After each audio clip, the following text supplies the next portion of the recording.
Here we are setting up to record with Natasha, a woman who escaped from a high control relationship. Abusive, controlling, manipulative, infidelity, all kinds of rough things. And she got out of it. She made a plan, and today she's going to share with us that plan.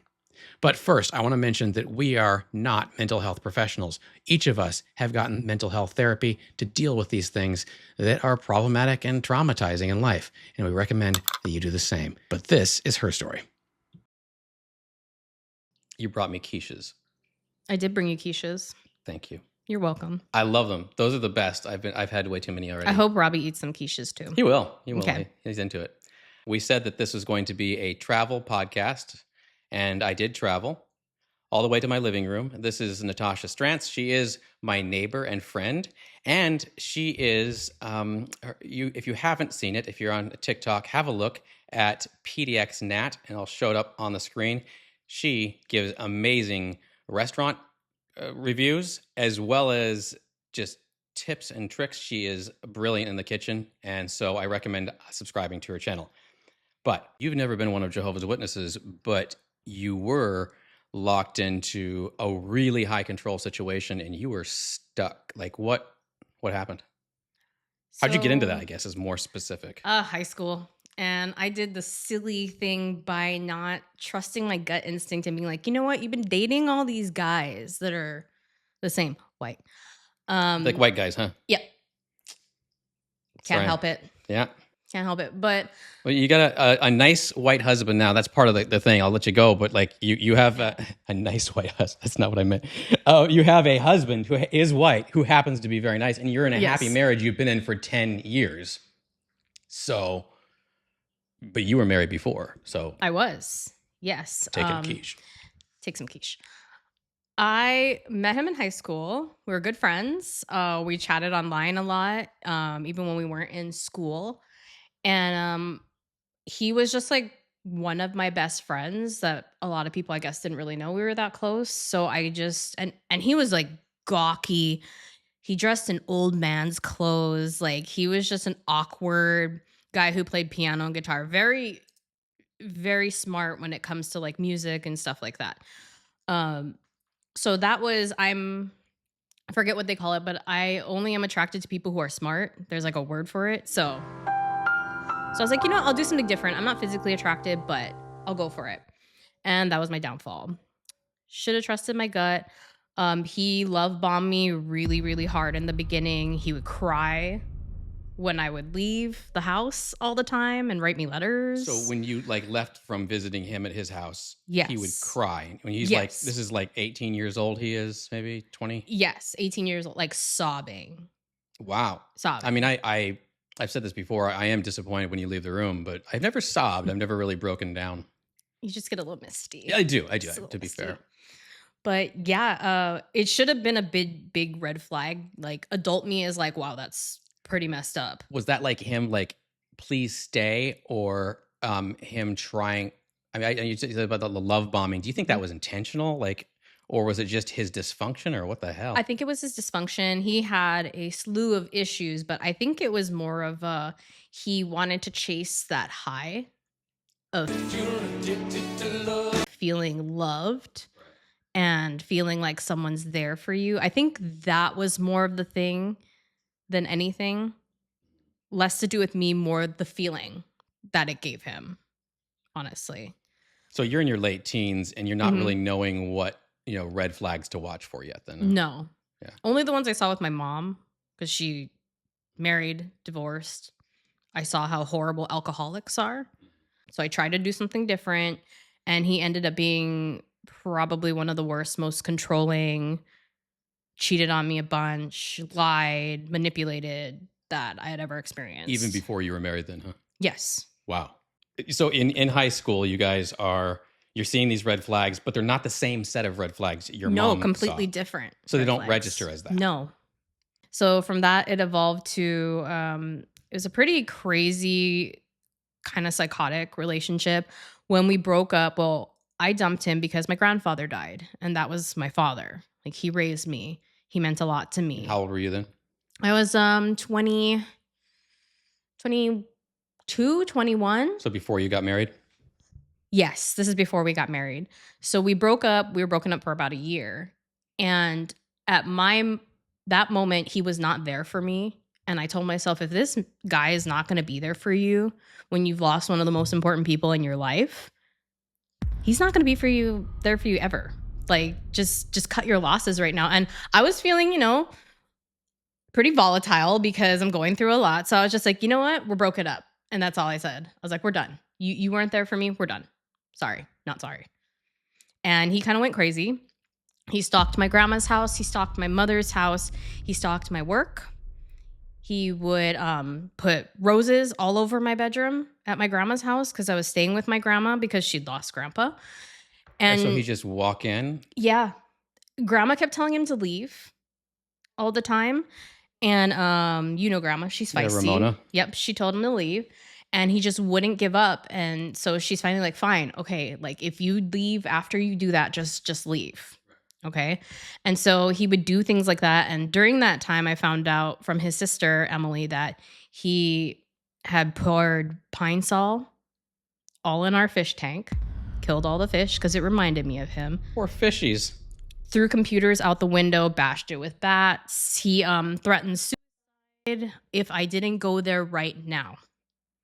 He's like, you need to come to me now or I'm going to hang myself in the garage. That's no place for yourself. No. And it was his parents' Why garage. not at the veranda, like or maybe a patio?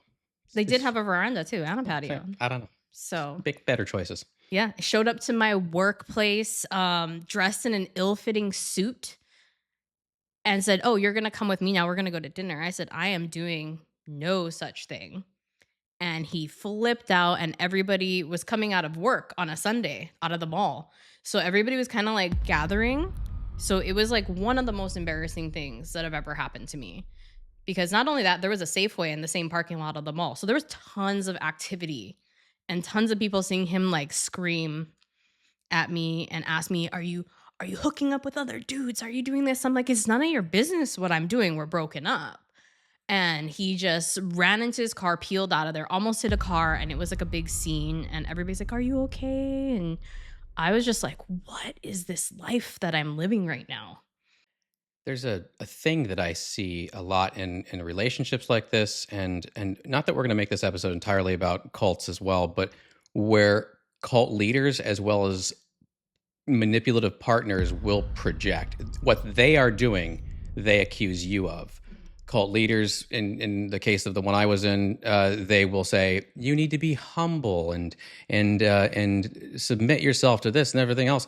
Meanwhile, they are elevating themselves over everybody And taking all your money. and taking all your money, and money's not important. And then they got a Rolex on. Yes, and a nice car. So it seems like he is he's saying you're cheating on me. Well, you weren't together anyway, but even though he was a serial, Cheater. yeah.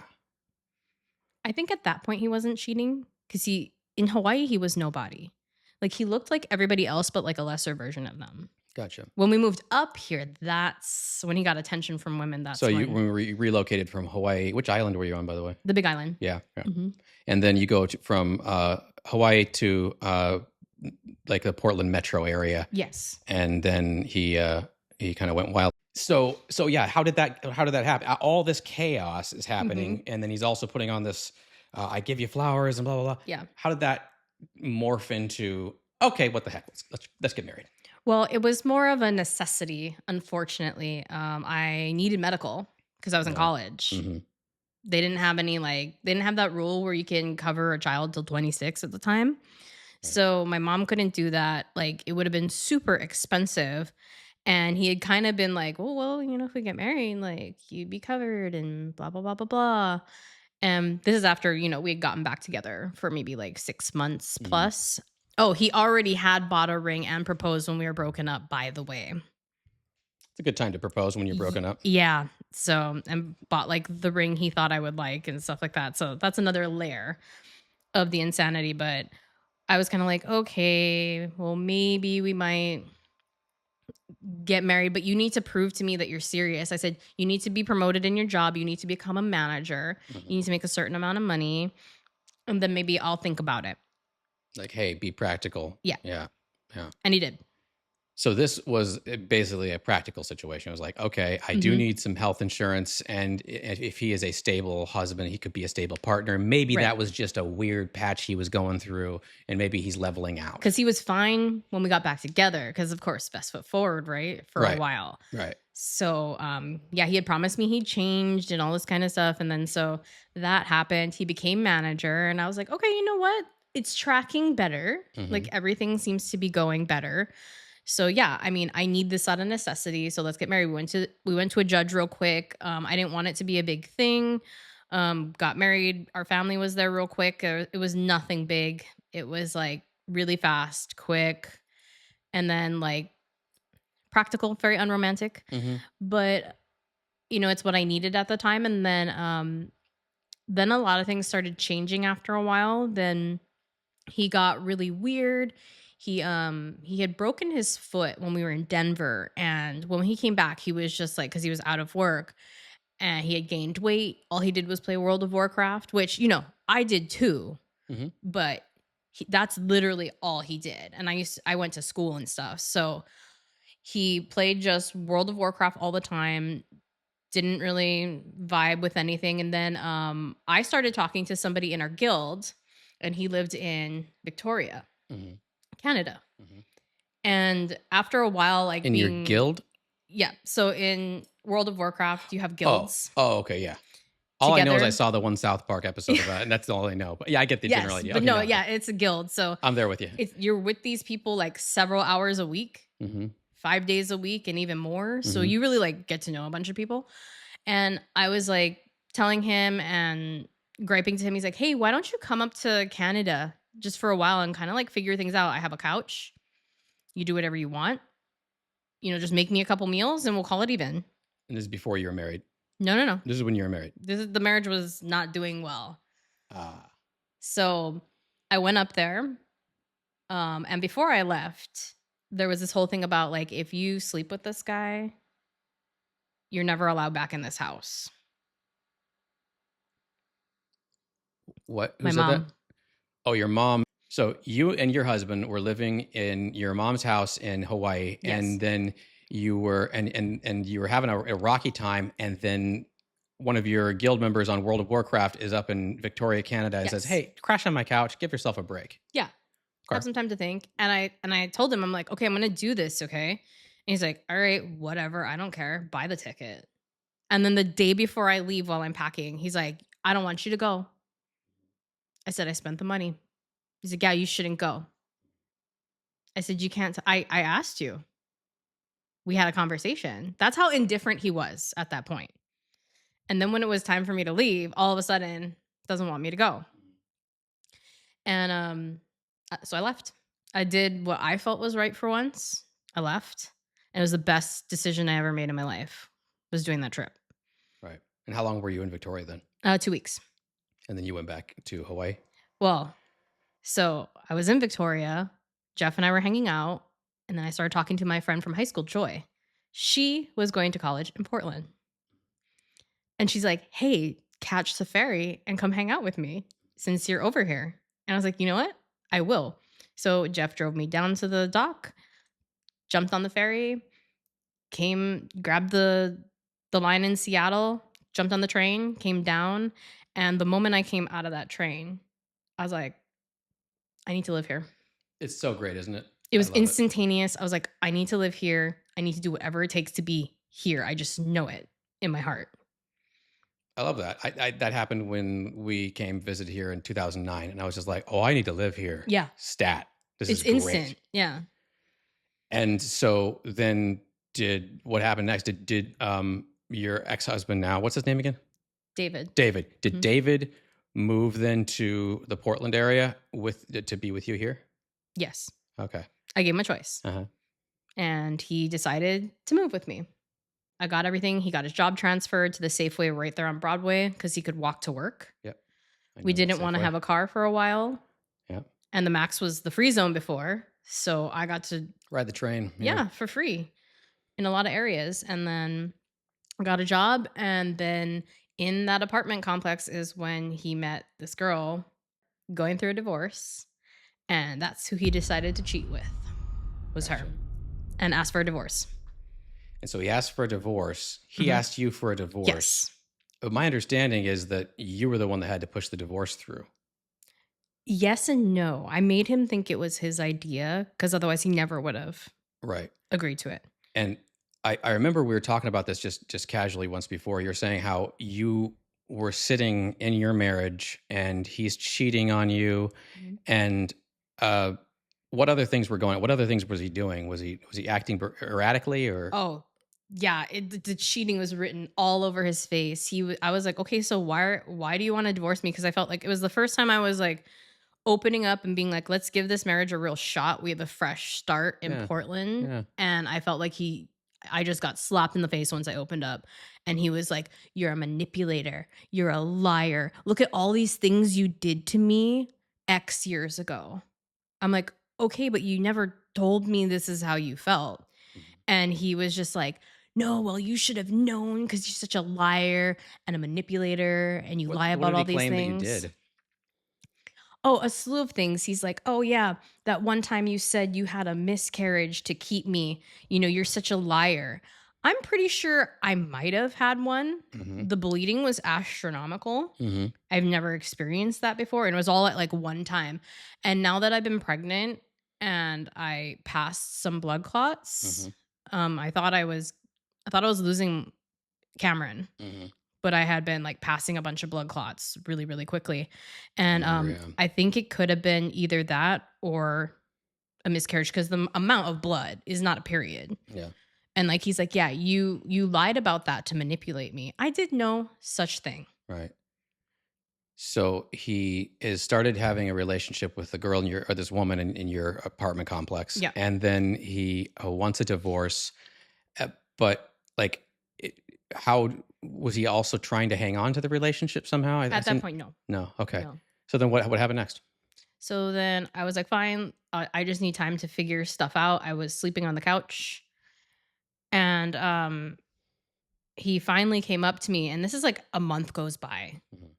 Like all these weird things started happening, and I was just like pretty heartbroken about it. And I finally told my best friend Melanie that I was like, "I can't be in this relationship. I might need to stay for a while to survive, but I need an exit plan." So when you're in this situation, and what was holding you back from leaving the marriage completely? I didn't want to be financially in a situation where I would have to move back to Hilo because that was a fate worse than death to me. I didn't want to go back. Yeah.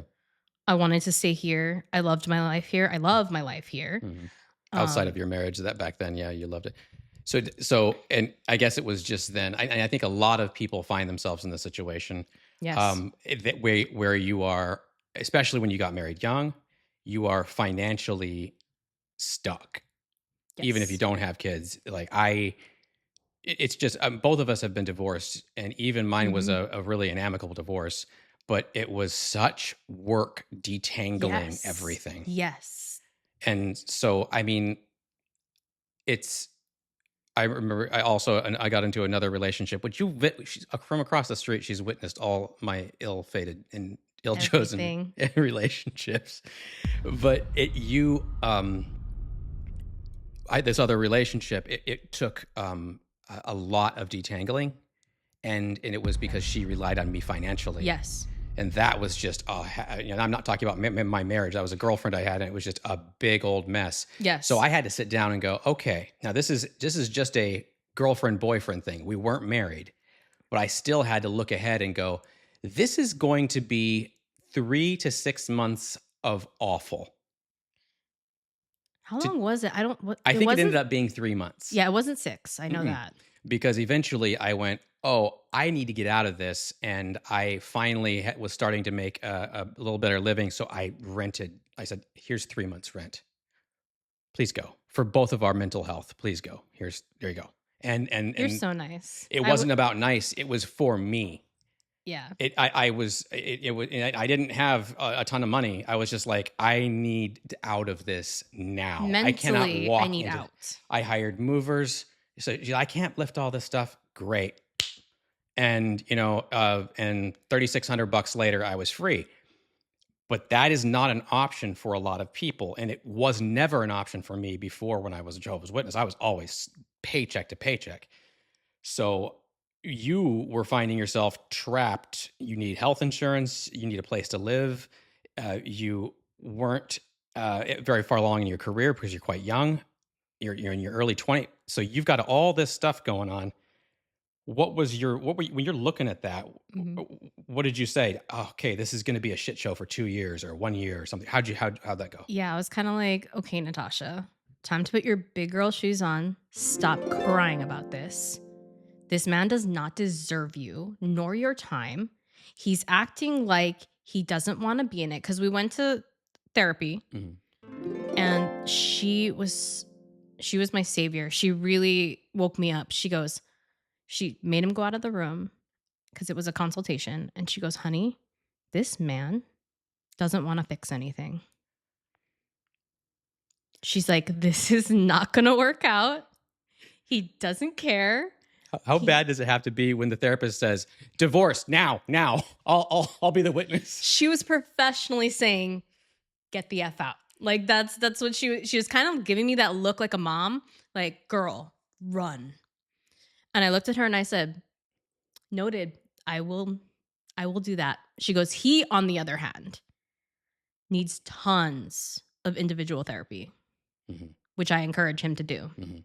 And when he comes back in the room is what I'm going to tell him, because I exited and then he entered. And that became his therapist for a short amount of time. Then you're like, okay, I've got to steel myself, harden myself for this is this is going to be an investment of some time. Yes. So I love that, first of all, that pep talk, the confidence in yourself, which is so hard to do when somebody is with you saying you can't do anything. Yes. Right. And I was like, wake up. This might take a while. Play it smart. Let him see whatever he thinks he wants to see. Don't give him yourself. I literally was another version of myself. And just hold on, get your career up, keep climbing the job market until you get the money you need to be like okay by yourself. And I did that. It took 2 years, but I did it. So it took 2 years of It that did. commitment. You went to therapy, a couples therapy. Did you also have a therapist during those 2 years? No, I did not have a therapist. I've had therapy before, Mhm. but I mean, sometimes it's just a practical issue of cost. yeah, Yeah. it was. Yeah. And finding a therapist. Oh my goodness, that is a whole thing. Yes. So, not to discourage anybody from finding a therapist, but it did take, like, the first one I had turned out he was a Mormon, and he was always like, well, I don't he was just like, yeah, like, well, if the religion's not for you, it's not for you anyway. Talking about Jehovah's Witnesses, because Mormonism and JWs are basically the same level of control, even though the doctrines are very different. So I was just like, oh no. And I realized, I'm like, this is why this guy's not helping me at all. I think Because Dale and Hannah would tell you to run. yeah, exactly. That was her. So I had to find the right therapist, was my point, and I did, but it took some work. So you had the couples therapy that got you some distance, and then you hardened yourself and said, okay, this is going to be a trek. I played along. I mean, I'm an actor. I did that for years. What's funny about it is that there was slip ups. Like, he took my credit cards out of my wallet when I went to go buy groceries once. He's like, oh, you're spending too much money. And I'm like, girl, I'm making all the money. I was making the majority of the money. He was making like $7 less than me at a job he had been at way longer than me at Safeway. So I'm sure that added. And then he would tell my mother all these things like, oh, she spends all the money and blah, blah, blah, blah. Yeah, I have to buy all the stuff. I'm not the one buying guitar amps and violins and guitars. Those things are ridiculously expensive. Does he know you're planning your exit while you're doing this? No, he's too stupid for that. I think that's critical, is that giving away information to a bad actor, a partner that is, again, I'm not saying that people who are on the doling out, either intentionally or unintentionally, of being the bad partner, the hard partner, those people are difficult, and it may just be that they had trauma when they were kids and they Oh, he deserve did. grace and they deserve therapy. But that doesn't mean they can run your life either. And that doesn't mean No. you only get, this is your life. Let's have the best of it. Right. I had a very traumatic, abusive childhood. Yeah. I had to grow up really fast. I didn't understand what it was like to have child privileges. Everybody would always like during the summer be going out to the beach and stuff. I'd be working. I had a job. So then speaking of working, you're going through this, you're making this exit plan. It sounded like you went from a lesser job to a better job. You maneuvered things so you had some income. no, I was climbing. You were climbing. I was Okay. climbing, even company wise. Like I climbed, I was a assistant store manager. Like I went from being like a part-time key holder at Bath and Body Works, 20 something hours a week. I went to jump to be, assistant store manager. And then from there, Disney bit and they wanted me there. And I was like, I don't know, the money's not that great. They went higher on the offer. When that soured because my manager was batshit crazy for being a Disney store manager. She was like the most magical, like abusive person. So I'm not only dealing with abuse from a husband at that point, I'm also dealing with abuse from my manager at the job. And then after that, I finally get my ducks in a row and I land the at-home Apple job. The remote Apple. That's amazing. The remote Apple job. So I think there is a lot of things I'm hearing here. Number one, you negotiated for your income when you were working for Disney. Yes. You didn't just accept what came along. No. And I think it's a very easy thing to do when at home you're giving all this negative reinforcement. It's a very, very easy thing to do to go, I'll just take whatever I can get because you're feeling low. Yeah. So bigging yourself up and going, no, I deserve better and asking for those things. I've heard a lot of the problem with a lot of people, I'm not saying male versus female, but a lot of people who don't make very good incomes is they're not willing to ask for what they're worth. Yes. And I think that's awesome. You within that one job, you did that. So you made a plan, asked for what it was worth, and you did not inform your abusive husband that you were working a plan. No. But you mentioned something to me once. You're talking about. You touched on a little bit with the credit cards here. You mentioned something that went wrong. Yes. There. What was that? How'd that work? When he'd already had a girlfriend, mind you. I found it on the phone records. This guy does not talk on the phone. I knew he was talking to somebody. So like 90 minutes, I'm like, he's got a girlfriend. Idiot. So yeah. So I was like, hey, can you get your own cell phone bill? Because I don't want to see how many times you call your new girlfriend. And he was like, I was like, dude, I don't care. Just whatever. And right before that happened, or right when that happened, he came back. No, I think I'm getting this mixed up. So he did this before. He all of a sudden wanted a divorce. And I think that's when the girlfriend, he thought it would be serious. And she probably told him that, oh, you have to This divorce. is the woman in the apartment complex that was bipolar? No. This is a new different woman. Okay. That his boss at Safeway introduced him to. She was another store manager. She set them up knowing he was married. What are people doing? She's trash. That's a trash person. It is. It's a garbage. You're move. a trash person. I just said it a little bit ago. People have trauma and they need therapy, but also don't be garbagey. Trash. We all have a choice to not be garbage. And I don't care what he told them. He probably spun some kind of story like I was crazy or whatever. I don't care what he says about me. Everyone who knows me knows I'm a really to the book person. You're absolutely exactly what's in the brochure. Yes. We have, to be clear, I don't think we mentioned this. We have been next door neighbors rolling up on in 3 months or 6 months, 10 years. And I was a Jehovah's Witness with my wife when I moved in here. And so we didn't really hang out much because the JWs don't hang out with friends. But you're so sweet. Oh, you're sweet. But that was it. And then you were like, come watch the solar eclipse or lunar eclipse. I don't remember which one. And no, it was the full solar eclipse. When everything got dark and the birds landed on the ground, like, what the hell's going on? Mm-hmm. And then we hung out, and then I was like, I like these people. And then I left, and then we become friends. Yeah. I left the religion, and then we warmed up and become friends. I remember I knew something was up when you were like, hey, how's your guys' night going? I'm going to drink. I was like, oh, Jason. Oh, he's different now. Something's happening. I'm going to get drunk. So rolling back to, I guess he had this other girlfriend, Yes. and and he was just he wanted the divorce then, He was but living somewhere else. We were already, like, gotcha. separated. Gotcha. And so did you, for financial reasons at that point, I mean, you were trying to get out of it financially, Yes. but then I think you said something about how you accidentally left your credit cards out or something. That was right before, and his brother was with me, and we went to go pay, and thankfully, his brother had enough money. All that happened, and thank God he could pick up the tab because Oh, that's crazy. And so his brother actually got into it with him, and his brother's smaller. But, yeah, that's kinda like all these things, like, even, like, him and I had a talk, and he's like, "Are you gonna keep dealing with this?" I was like, so he between took you your and me, card, no." ran it up, and just left you out to dry so you didn't have any. Yeah, he took all of our money when he decided he wanted a divorce. Like, I was about to, like, transfer money to my own account because it was all happening, like, faster than I thought it was gonna happen, and my best friend Melanie was visiting with her kids, and thank God she was there because she told him to leave several times. He kept coming back to the apartment, Mhm. even though he had a girlfriend. Right. Like, "Why are you bothering me? Like, leave me alone." So finally, I gathered all his stuff, and I said, "Either you take all your stuff now or it's going in the trash." He's like, "I have nowhere to put it." I'm like, "That's not my problem." Right.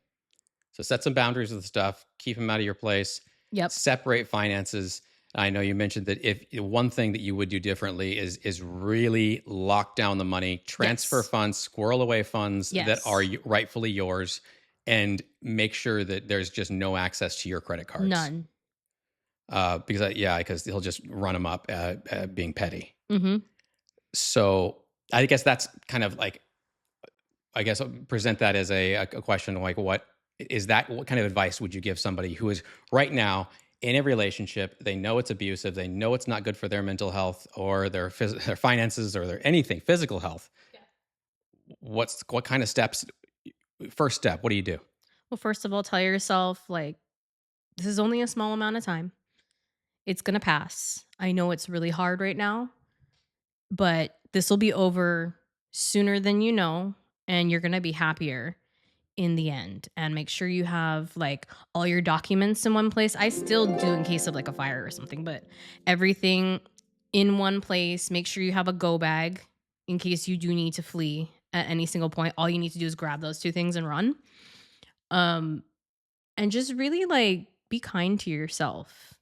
Don't beat yourself over, "Oh, shoulda, coulda, woulda," because honestly, if I hadn't gone through all that crazy stuff, I wouldn't have met my husband at all. It was all about timing. So just tell yourself there's better out there. Excellent. And then yeah, emotionally set yourself up, take care of yourself, be kind to yourself, but then make practical steps that are secret. And if you can, get a therapist. Like, if you can, if it's something that's accessible. If not, you can tell your friends, you can talk to them, but like I said, like before, that's not always worked for me. So take things with a grain of salt. Just know your gut instinct is what you have to trust in the end with everything. That makes Trust your sense. gut. I love your point about it is temporary because when I have been in the absolute moments of despair, I even had ideation for a while during Same. the divorce. Which, if you don't know, the difference is you're not planning it, but if something happened, you're like, maybe if I just, You're fantasizing about yeah, it. what Yeah. what would it be if I didn't wake up tomorrow? What would it Hmm. be like if that truck twisted the wheel and just got me? Absolutely. That's exactly the thoughts I would have. And it's unbelievably hard, but that isn't forever.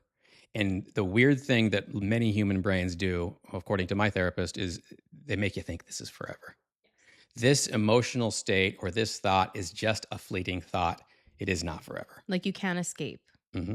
And especially like in religious, areas, because Hmm. I was born and raised Catholic, they Hmm. make you think like you can't escape things. Well, no, you're going to go to hell and burn forever if you leave this. No, you just have to go to the box and you have to confess your Hmm. sins. And you're all forgiven after you walk Whew, out. what a relief. It's not forever. And I think reminding ourselves of that really did help me because I went from a state of literally six figures debt to the IRS. And I'm going to get into this in a future episode. Oh, I know about this one. Huge debt to the IRS, Mhm.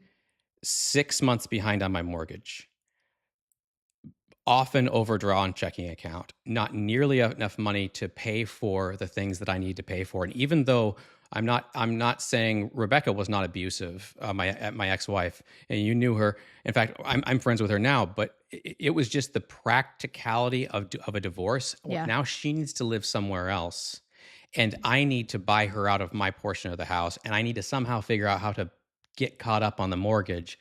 And I'm terribly sad, and it's awfully hard to work. And I feel like the CPU in my brain is buzzing with stress and sadness, and there's so little room for creativity and planning. Yeah. It's just so unbelievably difficult. So if anybody is, if you out there, and I've heard quite a few comments, people in this position, if you're in this position, you're not alone. A lot of us have been in it. You've been in it. Yes. So And not just that, you and Rebecca were together how long? we were for 14 years. See, and that's a whole like probably bonded like thing that's formed, and all of a sudden you don't have that person there anymore. Mm-hmm. So that's shocking too. I've done this a little bit, but there's your camera. Tell people how your life is now, and if all this effort and stuff was worth it. It was worth it. Even though the last thing my ex-husband said to me is you will come back after, you have your little fling with that guy. That guy's my husband, actually. The fling is still going on for 10 years. So fling isn't over. Fling's still going strong. So like just take things as like stepping stones about the choices you make, especially the little choices matter. Like, did I put my profile online that one day? Did I swipe up to say, maybe this guy? It's all these little choices that end up big. Everybody focuses on the big decisions in life instead of like instinctually just going with your whatever. I'm just going to swipe up or do this or go to this one little restaurant, and you don't know what's going to happen. So always like think about the future and what it could be, like positively in your head, even if you have to fantasize about it. Cause I did. I like fantasized about this better life that I had. And it turned out to be my husband. I knew he was the one from the moment we talked. That freaked me out. I didn't want to call him back. I didn't want to have anything to do with him because ideally he was my type. He looks like my two crushes, which are Nathan Fillion and Jason Segel put together. And all my friends Is even this just pointed because that you saw out. Jason Segel and forgetting Sarah Marshall. Well, that worked too. That didn't hurt. They have the same kind of body. It's really weird. They really yeah. are similar stature men. They are. And so met him. Everything's great. We have 2 kids. We have the house right next to Jason. So I mean there's a brighter future after a bunch of craziness and abuse. Like just don't be afraid to seize it. I love that. I think you nailed it. You seized it too? Yes. I that was kind of funny you said that. There when I met up with Robert and we're like, okay, he's lovely. And then I didn't call him for like text him for like 2 weeks. And then he texted me. And then we hung out and I'm like, oh, I can't hang out with this guy because I was very, very convinced that I did not want to be in another relationship. I can't hang out with this guy. This guy is not safe for me to hang out with because he is husband material. He is great. He is husband material. It made me uncomfortable because I had committed. I told Mike, who walked through a little bit ago, I said, I'm not going to get into relationships because best case scenario, what's the very best case scenario? If a relationship goes fantastic, it ends at a funeral. And he's like, Jesus. He says, well, okay, Jason. Long in the future. But he's just like, Jason, then that sounds to me like you're not wanting to participate in life. Yeah. And then he's like, why'd you get a dog? Why are you doing anything? Yeah. Because everything of course, ends. Mm-hmm. But it's the journey that's important. And when I got out of a relationship that was really rough, it was a pretty casual dating relationship, but this guy was just giving me a hard time. Yeah. And I I had, remember. in fact, we went to a New Year's or birthday party, and I was developing pneumonia. I didn't know it. I just couldn't breathe very well. And so I took some cough syrup, had a bad reaction to it, and had a seizure and landed on the floor and was just seized up. And when because I was just walking, I wasn't drunk. I wasn't, it was just normal. And then got up and walked across the room to, go say hi to the birthday girl, and then went bonk and hit the floor. And then when I opened my eyes, he was looking at me like this. And then he Ugh. left Ew. and left the party without me. And my friends rallied around. They're very nice. But I was just like, oh, that's why I was into this dumb little dating non-committal relationship, because I know I'm in no danger of liking him romantically. Well, Robert and I were just hanging out for months. We watch Euphoria, watch not Walking Dead, that newer one, um, the Pedro Pascal show, The Last of Us. The Last of Us. Yeah, we were watching that, and we were, we'd go to the movies, we'd go out to dinner, and we were just being friends. But man, the absolute vortex of gravitational, I was just like, that is intense, and I'm uncomfortable with this guy because he's so nice and pleasant, and as a result, we literally have had 0 fights in 3 years, which is hilarious to think of. I know what you said about him immediately. I What did won't share it. No, tell me. Okay, so after your first date with him, you came to my house. We had a cocktail, and you said, "I'm in trouble. Uh-oh. I'm in love with this guy. It's been one date, but my heart knows I'm in love with this guy." That's interesting. I thought it was the sweetest thing I've ever heard you say. I was like, oh, That's coming back to me now. you're a little drunk. Just a little bit. But I thought it was like the sweetest, most heartfelt, honest thing you said. I was like, oh, Uh-oh. they're going to be together forever. Yeah, and it is also something that when I didn't know to trust my gut on that sort of thing, because I'd been wrong so many times before. But once you start hitting, like, I can't say our age because I'm a bit older than you. I'm 45. Not much. You're 5 years older than me. Is that at 5? Okay, It's just 5 so years. you're 40. I'm 45. Once you kind of hit your 30s and you go, oh, I can trust my instinct. Yeah. And not only is that something that a former partner like yours, your ex-husband, was saying, not directly, but indirectly, don't you ever trust your own instinct. Yes. But that was also a thing I always heard from the lectern at the Kingdom Hall. There was a scripture they always relied on, and they said, or they always quoted, and they said, do not rely upon your own understanding. Don't trust yourself. Don't trust your gut. That's just Satan trying to get you. We want you to be a good follower. Exactly. You want you to be sheeple out here. They literally call the members sheep. Well, and so, yeah. I mean, it's such a thing that I think I want to include this on this. I know we just kind of kept talking after we thought we were kind of cutting, but I think that's super we'll keep important it going. thing. That's a super important thing. Yeah. It is trusting my gut with, and also thinking it through, but which is what that is, trusting my instincts with Robert paid off. You trusting your instincts to get out of your former marriage, trusting your instincts with Andrew, your husband, it works. It 100% works. It was so similar, like our experience. Like with Robert, you knew immediately. I knew immediately. Same reaction. I wanted to flee. I didn't want to call him back. We were finishing each other's sentences. We had watched all the same weird shows. Yeah. We were the exact same age, which he thought I was younger. Haha, I wasn't. And yeah, it's coming from a previous relationship that ended really badly, and then going to that where it's so effortless doesn't seem real. Right. And I would add only one caveat, or rather clarification, is that when you're uncomfortable, when you're coming from abusive or bad relationships and you're uncomfortable with one, that might be your one.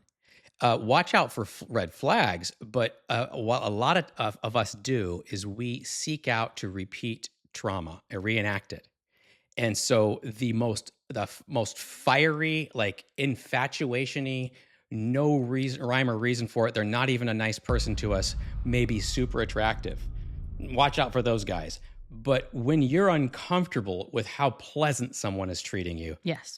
as someone who's come from abuse from Catholicism, from childhood, from an ex-husband, from Jehovah's Witnesses, from girlfriends that just weren't good matches. And to be clear, my marriage was not an abusive one, but when you're in those abusive cycles, watch out for the one that makes you uncomfortable with how well they treat you.